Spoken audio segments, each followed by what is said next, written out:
CBSE की class 10 की date sheet तो रिलीज हो गई है और सबसे पहला पेपर मैथमेटिक्स का है। तो आप सबने सुना होगा कि अगर हम एनसीईआरटी कर लें तो हमारे 100 में से 100 नंबर आ जाएंगे। तो ये सब बातें जो है ये सब बेकार है। अगर आपको मैथमेटिक्स के अंदर 100 में से 100 नंबर लाने हैं तो आपको 4 कंपोनेंट सॉल्व करने पड़ेंगे, NCERT exemplar, competency based question और पीवाईक्यू। और आपके पास वेल मेंटेन फॉर्मूला शीट भी होनी चाहिए, तभी आपके 100 में से 100 आ पाएंगे। अगर आपने किसी ने सुना है कि अगर एनसीईआरटी कोई 4-5 बार लगा लो तो हमारे नंबर 100 में से 100 आ जाएंगे, तो ये सब बातें बेकार की। तो सबसे पहले हम देखेंगे एनसीईआरटी के इंपोर्टेंट क्वेश्चंस, एनसीईआरटी के इंपोर्टेंट एग्जांपल और थ्योरम्स। फिर इससे अगली जो वीडियो आएगी उसके अंदर एनसीईआरटी एग्जाम्पलर के इंपोर्टेंट क्वेश्चन और एग्जांपल्स आएंगे। फिर आपको पीवाईक्यू और कॉम्पिटेंसी बेस्ड क्वेश्चन देखने को मिल जाएंगे।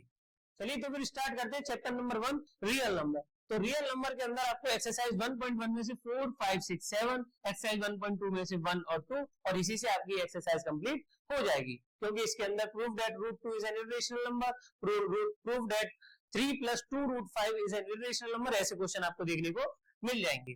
और आपको लर्न थ्योरम 1.1, ये जो पूरी थ्योरम है ये आपको लर्न कर लेनी है। क्यों करनी है? क्योंकि ये असल से रीजन में आपको बहुत ज्यादा देखने को मिलेगी। डायरेक्ट थ्योरम नहीं आएगी, डायरेक्ट थ्योरम कहीं नहीं देखने को मिलेगी। आपको क्या देखने को मिलेगा? असल रीजन में आपको थ्योरम देखने को मिल सकती है।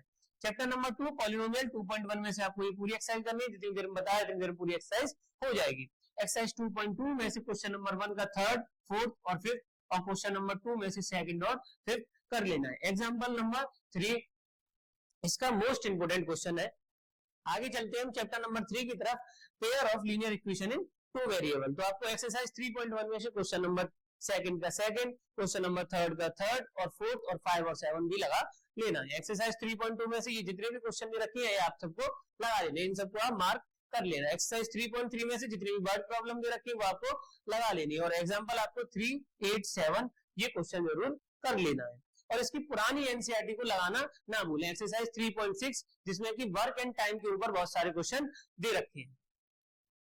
आगे चलते हैं क्वाड्रेटिक इक्वेशन। क्वाड्रेटिक इक्वेशन में आपको 4.1 में से करना है क्वेश्चन नंबर 2nd का 2nd और question number 4th। Question number exercise 4.2 में से करना है आपको 1st का 3rd, 1st का 4th और 4, 5, 6 और आपको एक्सरसाइज 4.3 में से करना है 2, 4, 5। ये जितने भी क्वेश्चन है आपकी नई एनसीईआरटी के ऊपर है, तो आपको पुरानी वाली एनसीईआरटी लेनी है और उसके 4.3 एक्सरसाइज की जितनी भी वर्ड प्रॉब्लम है वो सब आपको लगा लेनी है और आपको एग्जांपल करना है क्वेश्चन नंबर 1। इससे ज्यादा आपको कुछ नहीं करना। आगे चलते हैं अर्थमेटिक प्रोग्रेशन की तरफ, एपी। तो आपको 5.2, 5.1 आपको एक भी क्वेश्चन नहीं लगाना अगर आपका बेसिक पहले से क्लियर है। तो एक्सरसाइज 5.2 में से 2, 6, 8, 9, 11, 12 और 15, 16, 17, 18 ये आपको क्वेश्चन लगा लेने। इसके अंदर बहुत सारे क्वेश्चन, एक्सरसाइज 5.3 में से ये सब जितने भी ये सब और ज्यादातर इस चैप्टर से आपको केस बेस्ड स्टडी देखने को मिलेगी। आपको 5.4 में से मिसलेनियस करनी है, एक्सरसाइज क्वेश्चन नंबर 1 और मेरी तरफ से क्वेश्चन नंबर 3 और 5 ये 2 क्वेश्चन और लगा लेने हैं। एग्जाम्पल आपको 15, 14 और 9 वाला लगा लेना है, इससे ज्यादा आपको कुछ नहीं करना। आगे चलते हैं हम ट्राइंगल की तरफ। ट्राइंगल एक्सरसाइज 6.2 में से आपको 3, 5, 6, 9, 11, 6.1 आपको बिल्कुल भी नहीं करनी। एक्सरसाइज 6.3 में से इतने भी क्वेश्चन दे रखे हैं आपको लगा लेने। इसमें से मोस्ट इंपोर्टेंट क्वेश्चन 14 वाला है, 16 वाला है और आपका ये 13 वाला है जो ज्यादातर पूछा जाता है। एग्जाम्पल नंबर 2, 3, 7, 8 ये आपको लगा लेने और बीपीटी थ्योरम और कन्वर्स बीपीटी ये दोनों थ्योरम बहुत पूछी जाती है, पर इनमें से जो ज्यादा इंपोर्टेंट है वो क्या है? बीपीटी। और विद स्टेटमेंट याद करना, इसको विद स्टेटमेंट याद करना, पूरा स्टेटमेंट लिख के भी आना। आगे चलते हैं अगले चैप्टर की तरफ, कोऑर्डिनेट ज्योमेट्री। कोऑर्डिनेट ज्योमेट्री में एक्सरसाइज 7.1 में से आपको करना है 3, 4, 7, 8, 9, 10 और इनमें से भी जो इंपोर्टेंट क्वेश्चन है वो 7, 8, 9, 10 है। एक्सरसाइज 7.2 में से 2, 3, 4, 6, 8, 9 और आपको एग्जाम्पल कर लेने हैं 1 और 9। मोस्ट सबसे इजी चैप्टर है और सबसे ज्यादा स्कोरिंग चैप्टर है, ज्यादा फॉर्मूले है नहीं इस चैप्टर के अंदर। आगे चलते हैं चैप्टर नंबर 8 की तरफ, ट्रिग्नोमेट्री। ट्रिग्नोमेट्री में से आपको 8.1 में से 4, 6, 7, 8, 10 और 11 क्वेश्चन कर लेना है। एक्सरसाइज 8.2 में से 1st का 3rd, 1st का 4th भी लगा लेना है और क्वेश्चन नंबर 3 और 4। अब आगे आपको 8.3 में से करना है 2, 3 और 3 का 2nd और 3rd और 4 वाले के जितने भी हिस्से हैं आपको जरूर लगाने, क्योंकि 5 मार्क्स का सीधा सवाल आएगा और 10 पार्ट्स हैं टोटल 10 पार्ट्स हैं, इनमें से कोई ना कोई क्वेश्चन आ जाएगा confirm.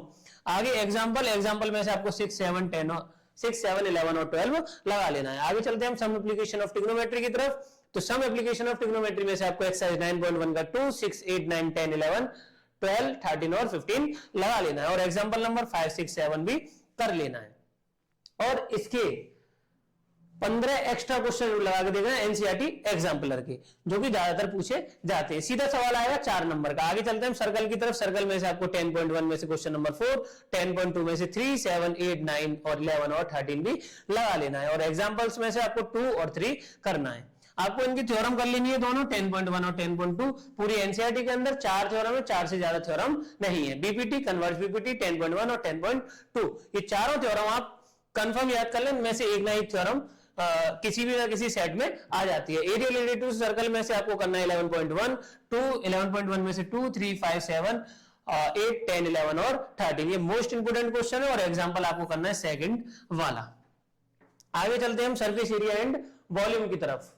Surface area and volume में से आपको एक्सरसाइज 12.1 में से करना है 3, 4, 6, 7 और 8 और 12.2 में से करना है आपको 3, 5, 7 और 8। ये जो दो क्वेश्चन, ये जो जितने भी क्वेश्चन लगाए इससे ज्यादा आपको कोई भी क्वेश्चन नहीं करना और एग्जांपल में से करना है आपको 2, 3, 5 और 6। इसके एग्जांपल भी बहुत बार रिपीट होते रहते हैं। आगे चलते हैं स्टैटिस्टिक्स में से एक्सरसाइज 13.1 में से करना है आपको 3, 5, 6 और 9। एक्सरसाइज 13.2 में से करना है 3, 5, 6। एक्सरसाइज 13.3 में से करना है 2, 3, 6, 7। इसके जितने भी फॉर्मूले वो सब याद करो। एमसीक्यू में ज्यादातर फॉर्मूले भी पूछ लिए जाते हैं और मीन के ज्यादा क्वेश्चन पूछे जाते हैं। स्टेप डेविएशन, डायरेक्ट मेथड और एसयू मीन मेथड, ये 3 तरीके हैं। उन 3 तरीके में बस फॉर्मूले याद कर लो, चाहे किसी भी तरीके से आप क्वेश्चन को करे आना। और आपको क्या करना है, इंपेरिकल फॉर्मूला रिलेशनशिप याद कर लेना है, क्योंकि एमसीक्यू के अंदर पूछा जाता है। ये होता है 3 median is equal to 2 mean plus mode. आगे चलते हैं चैप्टर नंबर 14 प्रोबेबिलिटी की तरफ। प्रोबेबिलिटी के अंदर आपको 14.1 में से 7, 10, 14, 15, 16, 17, 18, 23 और 24 ये क्वेश्चन लगा लेने हैं और एग्जांपल के 13, 10, 11 और 16 लगा लेना है। प्रोबेबिलिटी का जितनी बार भी क्वेश्चन आया वो एनसीईआरटी से बाहर ही आता है। एनसीईआरटी के बहुत कम क्वेश्चन आते हैं, पर एनसीईआरटी से एक बेस बनेगा, उस बेस से आप सवाल क्या कर पाओगे, सॉल्व कर पाओगे, अन्य नहीं कर पाओगे। एनसीईआरटी के जितने भी क्वेश्चन लगाओ, ज्यादा देर नहीं लगती है, आधा घंटे में पूरा चैप्टर हो जाता है एनसीईआरटी से। आगे इसके बाद आपको क्या करना है, सबसे पहले आपको बेसिक की तरफ जाना है। अगर आपको बेसिक नहीं आता, जैसे फैक्टराइजेशन हो गया, उसको 5 मिनट डेली दीजिए। आप 2 या 3 सवाल डेली लगाइए उसके ऊपर। फैक्टराइजेशन नहीं आता, दिक्कत है, लगाइए। ग्राफ बनाना नहीं आता, ग्राफ बनाना सीखिए। तो आप अगर 10-15 मिनट अगर इन्हीं बेसिक चीजों पर ध्यान दोगे तो मैथ का पेपर आपका इजीली हो जाएगा। आपको क्या करना है, इन सवालों को रटना नहीं है, कॉन्सेप्चुअल रीडिंग करनी है पूरा, मतलब कॉन्सेप्ट क्या है इनके पीछे और इनसे रिलेटेड भी सवाल आपको लगाने हैं। अगले वाले पार्ट में मिलेगा आपको एनसीईआरटी एग्जाम्पलर के मोस्ट इंपोर्टेंट क्वेश्चन। जब तक के लिए आपको एंट्रेंस वाला ऐप डाउनलोड करना है, आपको इस पर पीवाईक्यू फ्री ऑफ कॉस्ट देखने को मिल जाएंगे।